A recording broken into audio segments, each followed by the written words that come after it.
Today I will try to answer one of the most philosophical questions of all times for a lot of guitarists.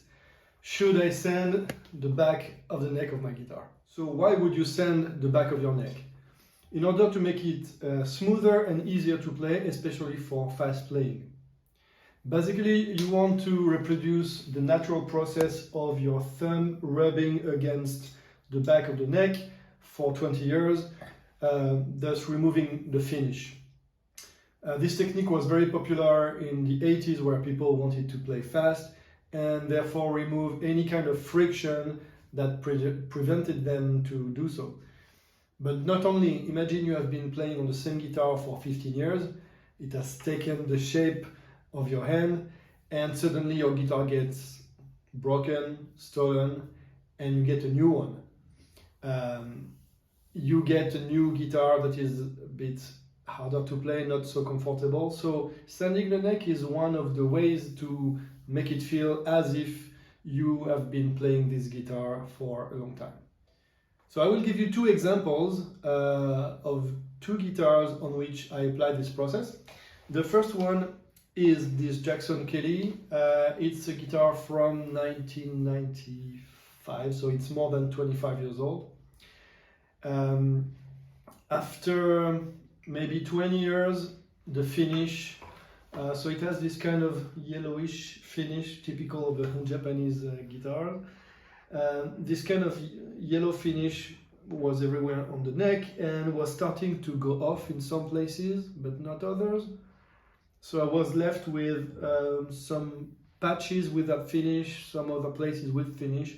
So I decided to remove everything to make the surface as homogeneous as possible. And as you can see on this one, I kept the shape of the scarf joint here. The other example is this Ibanez Jiva Junior, which I purchased not so long ago.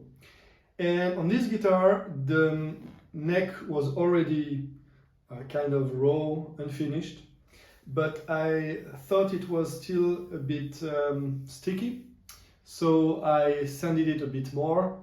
And you cannot really see on this guitar that I sanded the back of the neck because it was already unfinished. However, when you touch it, you definitely feel the difference between before and after. So how do we do it? First of all, it's important to protect the parts of the neck that you don't want to touch. There are two ways to do it. The first one is to remove the neck, and that's what I did the first time I sanded the neck on that guitar. The other is just to protect the parts of the neck that you don't want to touch with masking tape.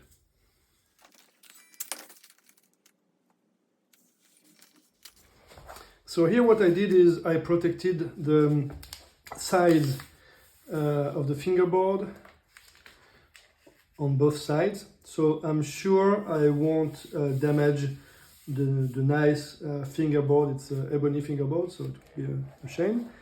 And now the other thing to do is to put masking tape where you want to stop. So basically maybe you want to stop around here. So you would put masking tape this way and maybe like here. Okay, and that would be the limit. You have delimited clearly the limit of the sanding area. Again, it would be easier if you just remove the neck. This way you can really go until the end of this area, but I'm just showing you for demonstration purposes. Now you would want to take some sandpaper. This one is for 600 grit sandpaper, and I cut it into little squares like this that could fit in the palm of my hand. And then it's very easy. You want to apply it this way in a very consistent manner. And what's really important is, well, there are two things that are really important. The first thing is to do that outside, Not what I'm doing, but again, it's just to show you. I'm not going to do it completely on this one, it's already done. First thing, do it outside because it's going to leave a lot of dust in the area, and you don't want to breathe the dust of the finish or the dust of the wood. And the second thing, you want to make it as constant and homogeneous as possible. So you really want to grab the whole neck like this and pass it the whole way with the same strength, the same force applied downwards, so it's really done in the same fashion. And this way you will remove the thin layer of finish, and as soon as you get to the bare wood you can stop.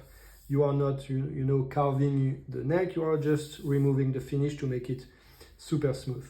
And here I can feel the difference between this part which has been sanded and this part on the neck which hasn't been sanded and is still a bit rough.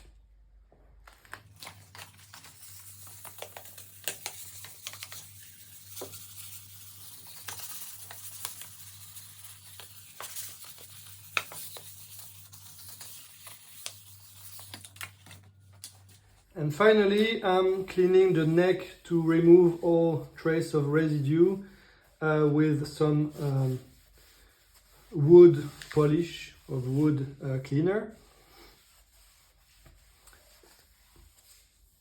Here you go. And that's it. Basically, you can see the neck is, you can see the shine of the wood beneath it. So it's really nice and really smooth. So when I do it, I'm stopping there. I'm not adding anything else. I'm leaving the wood bare, and the oil on my finger, the grease on my fingers, will naturally insulate the wood and provide a good cover. So it depends if you are living in a very wet area, very humid area. Then maybe it's interesting to insulate it more, or to use tung oil maybe. In my case, I'm leaving it as it is. The second thing is I used 600 grit sandpaper, which is quite thin. It's fine grain. You can use anything you want between, I think, 300 and 1200 maybe. 1200 is very fine, but I would say between 300 and 800. I think it's a good scale, and you can try different things. And when you are happy with the result, you stop it. I think that's the best advice I can give you. Okay, so now that I showed you how to do it, I wanted to give you some insight about when not to do it. You understand that sanding the neck of your guitar is a non-reversible modification, and that will probably take the value of your guitar down immediately. So each time I did that, I thought I had a good reason to do it.